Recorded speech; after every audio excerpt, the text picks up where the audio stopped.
Hello and welcome into Cllct TV. I'm Kevin Jackson with Cllct, and I'm here today with Brian Bosworth and John Costacos of the Costacos Brothers poster fame. And we are going to take a trip down memory lane back to 1987. In fact, not just memory lane, we're going to go back down the yellow brick road and talk about one of the more memorable posters in the history of sports and how it is getting a new second life here with Ghostwrite. And is becoming a collectible toy here in the next few weeks. So I guess I'm going to start with John. John, we're going to talk about the Land of Boz poster that Costacos put together in 1987 when after Brian Bosworth, very celebrated Buckets Award-winning linebacker, All-American, bigger-than-life personality from the University of Oklahoma, gets drafted in the supplemental draft by the Seattle Seahawks way up in the Northwest. And you guys come up with an idea to put together a poster with the Boz, and tell us how that all came about. Well, that was our second year making posters. So we started in '86, and Kenny Easley was the first one, but the one that really launched us nationally was the Jim McMahon one. And if you remember, Brian and Jim were on the cover of Sports Illustrated. But who was on whose shoulders? He was on my shoulders. Yeah, that's what I thought. He couldn't hold me up. He couldn't. Anyway, so it was. I'd first heard of Brian when Washington was playing Oklahoma in the Orange Bowl in January 1st or 2nd of 1985, and he was this freshman linebacker, and everybody was talking about him. I remember the Husky coach Don James saying, "I wish I had a guy like him on my team." So that's how I heard his name. And then you start watching, and you couldn't, you were watching college football, and you saw Brian Bosworth, and so he was playing on a big team. He was playing great, and he had this big personality. So all of that gelled, and then we found out that he was leaving Oklahoma to go into the NFL. We couldn't believe how lucky we were that he ended up in Seattle. But in the meantime, as soon as he announced he was leaving, I sent a letter to the athletic department to him with the address of the athletic department, hoping it would get to him. Because I want to do a poster of him, and somehow it got to him, and his agent Gary Richard called me, and so we were talking on the phone about doing something, and then, as luck would have it, we're in Seattle, and he gets drafted by Seattle. So that's where it came from, and so his agent and I were talking about ideas, and it just I don't know where Land of Boz came from, but what we always did was we found what rhymes with this, what rhymes with that, what's his number, what are his initials, any acronym. But it just he had the personality to do, the Land of Boz, wherever he was going to be, the Land of Boz. So a lot of people probably misremember or don't remember this properly. Brian was not selected in the regular NFL draft. There was a supplemental draft, and all the teams were in that, and the Seahawks ended up being the team that basically won the lottery to get Brian. Anybody that got that chance to draft it would have at that time. So Brian, you get the word that the Seahawks have won this lottery. You're going to be going all the way out to Seattle, the Emerald City. What were your emotions when you first heard about that? Well, first of all, it was, where's Washington? I'm thinking Washington on the East Coast, Washington, not state, and not knowing that Seattle, because it was a small market team, and we had really focused hard on, well, not we so much, my agent. His idea was he really wanted a large market. He wanted either New York or LA. I wanted LA. I wanted to be with the Raiders because they were playing in LA at the time, and I was kind of identified with the Raiders, just the way, the black and silver, and just their, the history of the way they played. They kind of played, it's just kind of hard nosed, slightly maybe dirty. Who knows? But we were also apparently behind the scenes working with Hugh Culberhouse from Tampa, and Hugh was quietly gathering up. Back then, they called them chips. So you had a certain wherever you ended the draft that year. Say you had you were 16th pick, you got 16 chips that went into the hopper. So Hugh was quietly bargaining with other teams. Let me buy your chips. Let me buy your chips. So we had it a thought that we were actually going to go to Tampa. And I think Gary had kind of already started working on a framework of a contract to go to Tampa. And I was kind of excited about that because Ray Perkins was the coach. Vinny Testaverde was the Heisman Trophy winner of that year. I came in third or fourth, but we played against each other. I knew Vinny well. I thought what a great opportunity to build a team both offensively and defensively. And then Seattle pulls the chip out. And I was in New York at the time. I'm just scratching my head. I said, Seattle? That one came out of nowhere. And then immediately Gary came up with the idea, well, we'll just send no letters, to everybody. And, that kind of didn't sit right with a lot of people. A lot of the outrageous antics that were created around the Boz during those years were not so much self-created issues.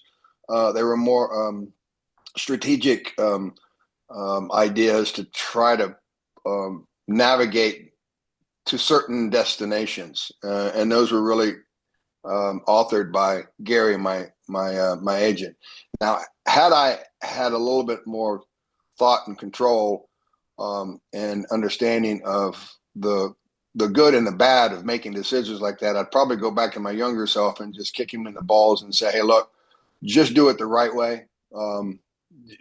Humility and going in the right way is going to end up being a lot better for you than going in the way you did go in, because he really did put a bullseye on my back, and it created a lot of, I would say, negative controversy around me, both with my team, certain fans, just the general, the way people perceived, Brian Bosworth, and I always kind of maintained the Boz was kind of an alter ego of Brian Bosworth, but I kind of wanted to keep the Boz on the field. Gary really wanted the Boz to kind of, drift off the field at times and do some things off this. So his idea was he wanted to have, an athlete that transited not only football, but then made his way into Hollywood. I wasn't really interested in that conversation with him. We had it a couple of times. I said, I don't really care. I'm not that interested in that. I didn't really think that would come to fruition, especially since I was just focused on football. And then I guess he worked behind the scenes, and he created a lot of the stuff that during those years people thought I was doing, i.e., going on Letterman, going on Leno, going on all these TV shows. I didn't have time to sit down and start making calls to people. Hey, I got a great idea.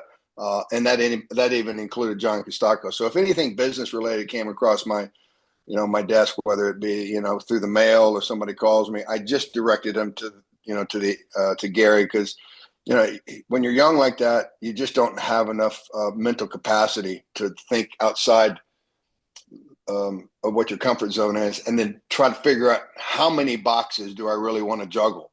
I just really wanted to juggle the football box, and I let him kind of juggle all the other boxes, and he kind of pick and chose the ones that he felt would give me the largest amount of notoriety and exposure. Mm-hmm. Well, so Seattle. So after that initial, kind of some uncertainty, maybe a threat, that you weren't going to come out to Seattle. You do come to Seattle, and Seattle at that time, they had some good teams in football, but this is pre Ken Griffey Jr. They had not had a lot of larger than life characters come into Seattle. So when the Boz comes out, that certainly was kind of a landmark a moment here in Seattle sports, and you guys come up with this poster idea that kind of capitalizes on that. As John mentioned, with the land of Boz and the yellow brick road. Brian, when you heard some of the things that they wanted to do here, you in the middle of the poster with Dorothy, there's some Bozkins in this. There's a John Elway figure as a scarecrow that you've plowed over. There's a city of Seattle in the background. The kids and the dog in the picture all have mohawks. Like, what do you think of all these crazy suggestions that were coming from John Costacos? It all fit naturally. It was a very organic way of expressing kind of the outrageous personality of who the Boz was, who we're going to surround him with, and then where are we going to place him? Mhm. But it really, to me, as I look back on it, it just drips with the sensational decade of the 80s. I mean, they just that decade. I mean, there's been a lot that I go back and look at. What are the best decades? We're living in 2025 right now. I still go back to the 80s. That's the best one. I mean, the 70s is a close second, but the 80s is so far and away, beyond decadence, and you got a chance to express yourself. There was really no judgment. Everybody was just living on the edge and living for fun, and just being their best versions of themselves, regardless of how outrageous they were, because you didn't really need permission.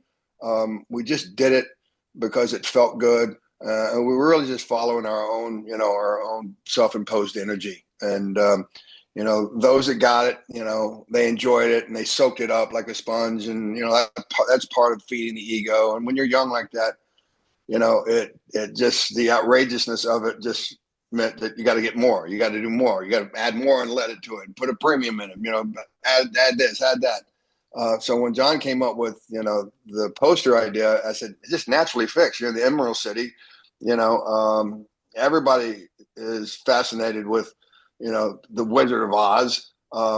So the Wizard of Oz is fantastic. I remember we had T-shirts that had the Wizard of Oz on there.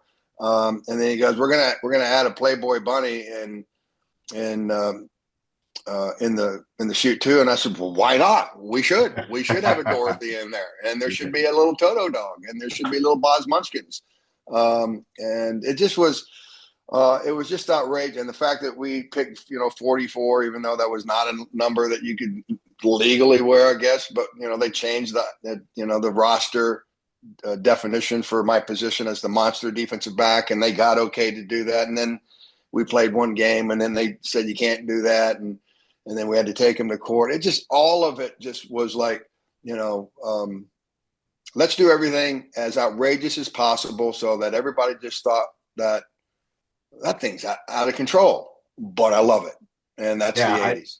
I don't think anyone could, if you showed his poster to anyone and said, what era is this from? With the hair, the shades, the color in the hair, the attitude, the rebelliousness of it, it absolutely screams 1980s. You're 100% right about that. John, I want to talk to you. Brian alluded to, you guys cast Ava Fabian, who was a former Playboy Playmate, as Dorothy. You've got some former Seattle radio people that are radio disc jockeys that are playing some of the Tin Man and the Scarecrow and some of the other characters. How did this idea just kind of start to snowball and just keep going of let's go farther and farther and farther and put more Easter eggs in this Yep, you nailed it. That's what happened. It was like, okay, what do we call it? We call the Wizard of Boz. No, the Land of Boz seemed better. And then, okay, what are we going to do? And there's this amazing guy named Mike Dillon. His company's called Dillon Works, and he was just early on, and he had this guy. He could make trees out of fiberglass. I think he built stuff for rides at Disneyland. I mean, he built stuff like that. The guy could make anything. And we talked to him about building this set, and when I showed up to look at it, it was better than it's just you got a big smile on your face because it looked that good.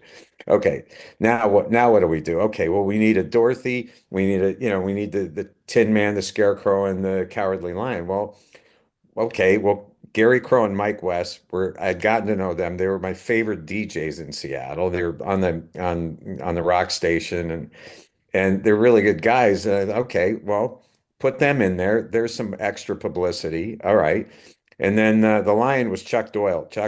Chucky worked for us, and he was a really good creative guy, amazing artist, and so he got to be the lion. And we lots of times put people that we knew or the people that worked for us as extras in the back of the posters.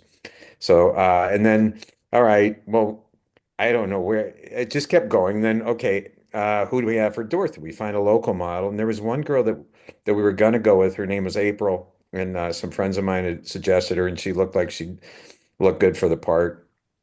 And then, and she became a broadcaster, broadcast news broadcaster eventually. But anyway, then we thought, you know what? we get a lot more publicity if we can get somebody. And I don't know how we considered why Ava Fabian, but it was amazing. We called up Playboy and found out who to talk to, and next thing we knew, she said yes. And so, okay, well, we knew all the sports writers would show up then, and then because they were all guys at the time, right? And then so there's more publicity, and then all right, what do we do? And I don't know.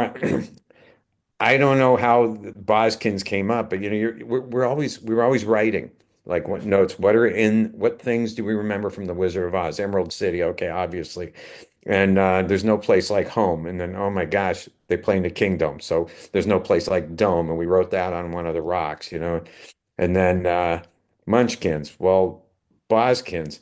Oh wow, we can sell Boskin t-shirts, So I called Gary up and he's like he was in. So and then you got to find some of your friends and bring kids in that they'll let mohawk them.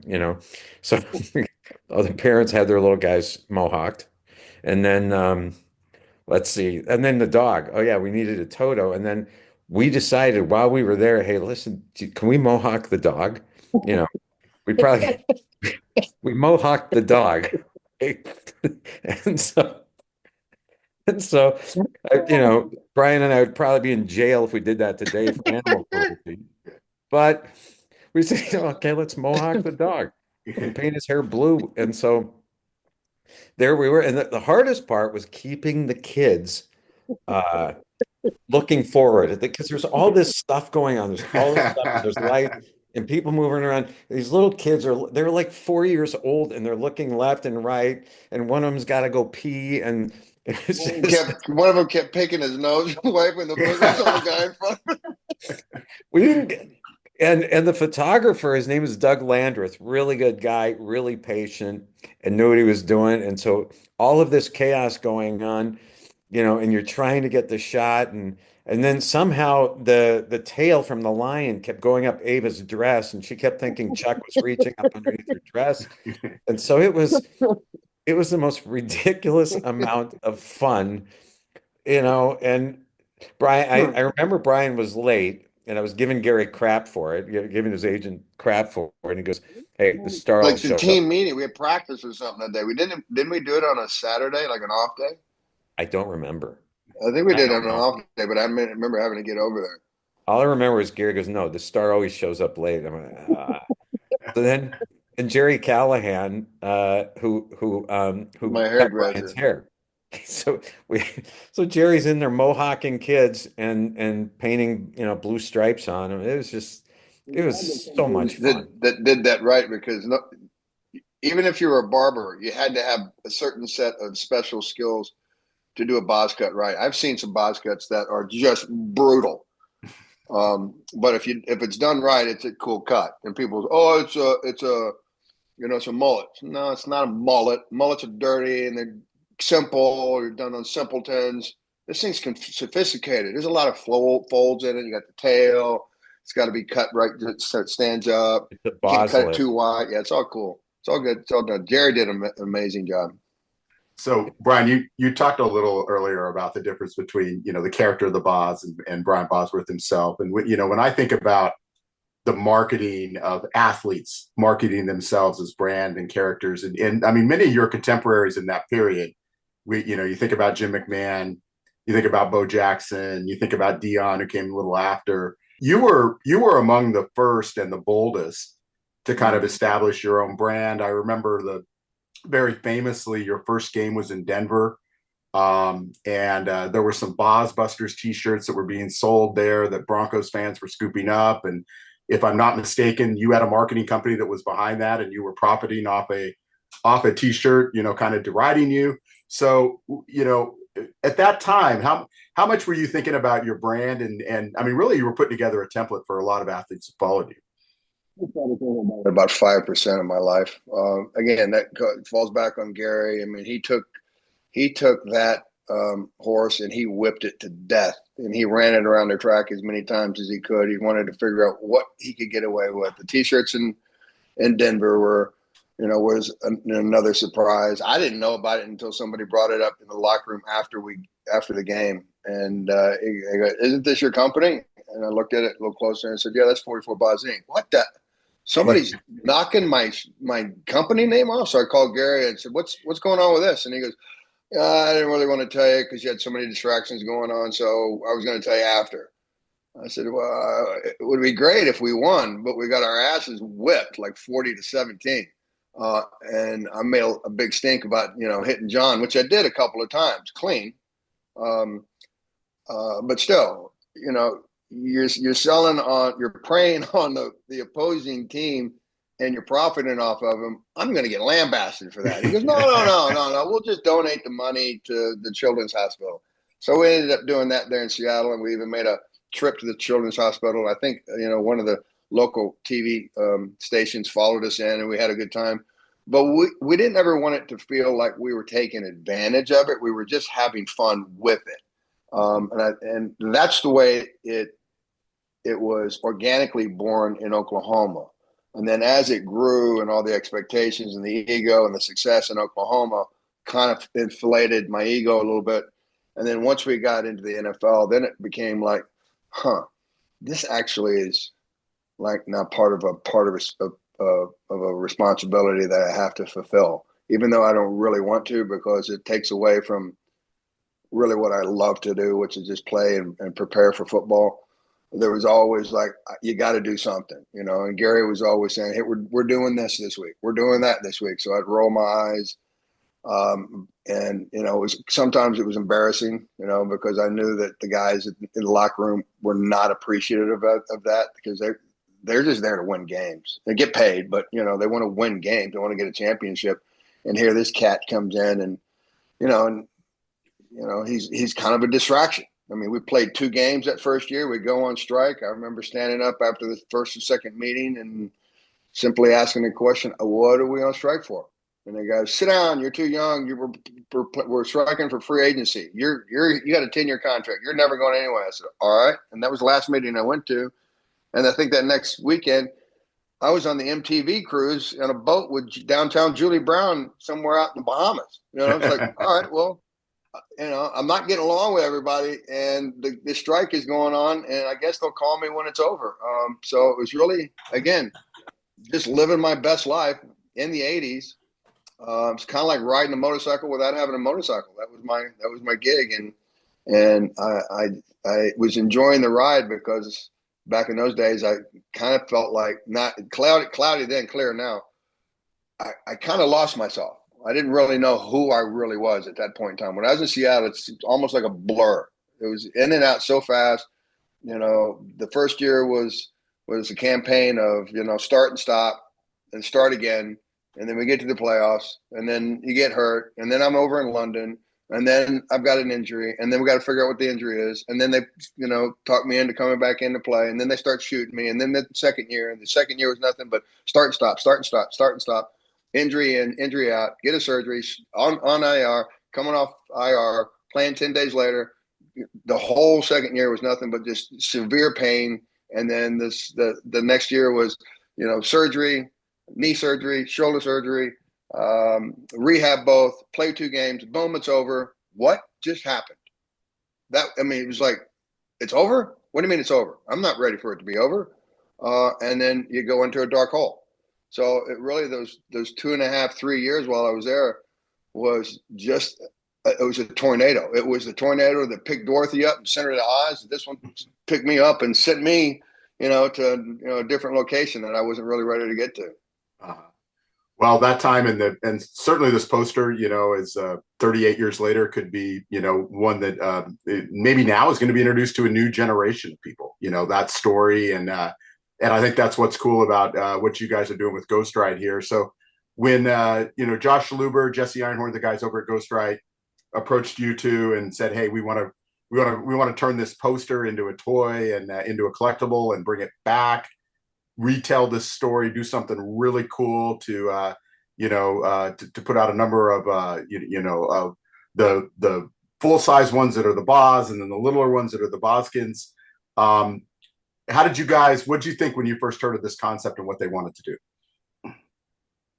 I'll speak from my point of view. I'm actually in shock. I really am, because here we are 40 years later and we're still talking about something that happened really in a very small window of time.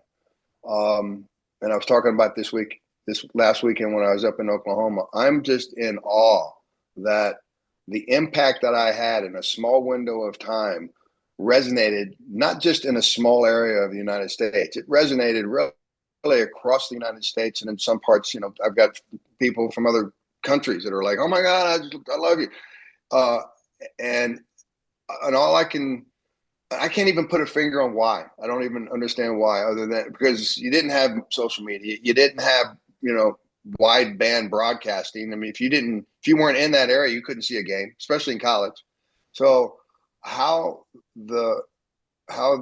Brian Bosworth manifested the Boz, and then how the Boz manifested that kind of notoriety and impact on people that still resonates today, is really truly it's a blessing, because the platform I had back then, it was what it was, but the platform I have today allows me to share the story, share the journey, share the path that I was on, and how difficult it was, the ups, the downs, the dark sides, the bright sides.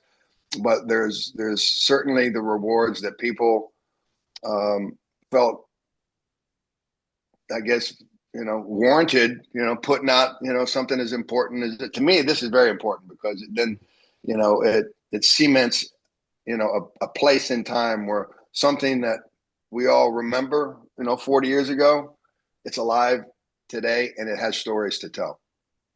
So for you, John, I imagine, looking at the packaging on this, it's kind of a 3D look that almost brings parts of the poster back to life. It really kind of harkens back to the, incredible work you guys were doing in the 80s and 90s. There's a whole book of the awesome posters that you guys did. When you see what Ghostwrite's going to do, I imagine you're like, hey, this is a great homage and remembrance of the time we had then.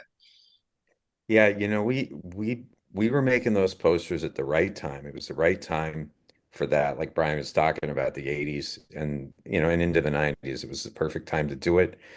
Uh the the anti-heroes, I'll call them an anti-hero. They're heroes to their city and villains to the other cities. It's Jim McMahon, Lester Hayes, Charles Barkley, Brian. Those kind of guys, they're bigger than life, and everybody loved them. And sports hate, it's what I call sports hate. The other, the people that want that don't like them from the other cities, from your opposing teams, they're like, they don't really hate you. It's like rivalry hate, Yeah. So, it was, Brian was playing in Oklahoma. I went to Washington. We played him in the Orange Bowl, or our team played them in the Orange Bowl. And, Brian was the villain then, right? And then, and so all of that, those guys were the most fun ones to make the posters of, So we couldn't believe how lucky we got that Brian ended up in Seattle. So anyway, but we made those posters from 86 to 96. I got over 100 of the guys we did posters of are in the halls of fame now. And, I don't know, about 15 years ago, a guy did an art exhibit with a bunch of the posters in New York. And there were 37 of them, and Dana White came in on opening night and bought them for $2,500 a piece. And wow, this is kind of interesting, because we just made posters for kids. Now they're considered art. All right. And then, all of the marketing, or I would say a ton of the marketing directors for the shoe companies and sports teams are grown-ups who had our posters when they were kids. And so it's fun seeing something that just seemed so far in the past, for my brother and me. And we just kind of, all of a sudden, it seems to have come back. And getting the call from Josh to talk about doing Ghostwrite it's just another really fun thing to know that we contributed to this fun folklore, folk hero part of sports at that time. It's really, really fun. As a kid of the 80s, and I think I speak for a lot of kids of the 80s, you guys captured a time perfectly with the poster and the period, and it's a joy to see it come back and get exposed to new generations. So Brian Bosworth, John Costacos, thank you for joining us on Cllct TV. It's a great chat with you today, and appreciate you.